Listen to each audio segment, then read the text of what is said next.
Bonjour et bienvenue sur cette chaîne. Je vous explique pourquoi le pauvre restera-t-il toujours pauvre, et les secrets qui vous enrichiront.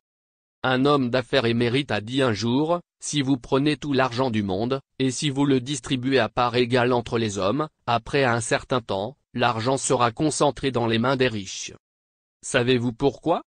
C'est parce que les pauvres sont principalement des consommateurs, qui ne vivent que sur les passifs, tandis que les riches sont des investisseurs, et bâtisseurs des systèmes commerciaux qui vivent sur les actifs.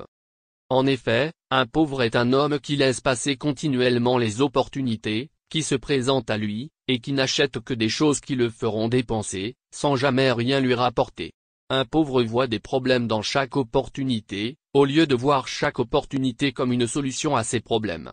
Le pauvre ne veut prendre aucun risque, il se méfie de tout. Il est toujours pessimiste.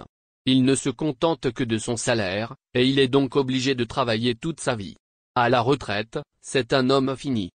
Un riche par contre est un homme qui aime prendre des risques, aime s'engager et s'investir dans tout ce qui est susceptible de lui rapporter de l'argent. Il est toujours optimiste. C'est un businessman qui bâtit des systèmes capables de lui rapporter de l'argent, même quand il est absent ou quand il dort. Il s'appuie beaucoup plus sur les actifs que sur les passifs. Il peut s'offrir des temps de loisirs et des vacances, voyager partout où il veut. Il vit dans le confort et dans le luxe dans une indépendance financière totale. Voici les raisons pour lesquelles le pauvre reste pauvre. 1. Offre-lui gratuitement quelque chose. Il pensera qu'il y a un piège par derrière. 2. Demande-lui d'investir peu dans une affaire qui lui rapportera gros. Il dira que ce n'est pas possible. 3. Dis-lui d'investir gros. Il dira qu'il n'a pas assez d'argent. 4. Dis-lui d'essayer de nouvelles choses. Il dira, pas d'expérience. Cela a-t-il été démontré que ça marche? Qui a déjà gagné de l'argent avec cela dans le passé? 5. Dis-lui que beaucoup de gens font ce business et que ça marche. Il te dira que c'est trop dur à faire. 6. Dis-lui que c'est un nouveau modèle d'affaires révolutionnaire.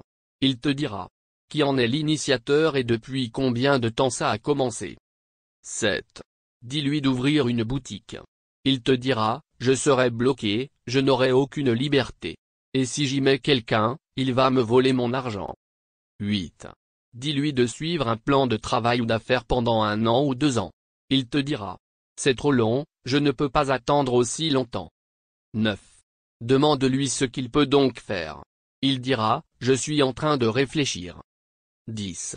Demande-lui enfin s'il n'a pas envie de devenir riche un jour. Il répondra, cela dépendra de la volonté de Dieu.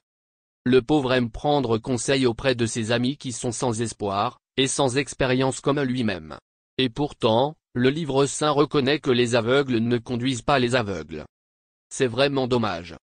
Une chose que les pauvres ont en commun est le manque d'action, et la procrastination. Ils ne se décident jamais à agir. Les pauvres adorent leur zone de confort. Ils aiment cette zone, habiter et nager dans leur style de vie précaire, dépassé et archaïque. Toute chose en dessous, et au-dessus de leur raisonnement ne peut marcher. Donc il est dangereux d'être ami avec un pauvre, et de passer du temps avec lui car il va toujours chercher à vous ramener à son niveau. Vous savez que les oiseaux de même plumage volent ensemble? Pas avec d'autres oiseaux. Cessez donc de penser négativement, passez à l'action et devenez riche. Rappelez-vous, c'est risquant de prendre un risque mais c'est encore plus risquant de ne pas prendre de risque du tout. Merci d'aimer la vidéo si ça vous a plu. Abonnez-vous à la chaîne pour recevoir nos prochaines vidéos.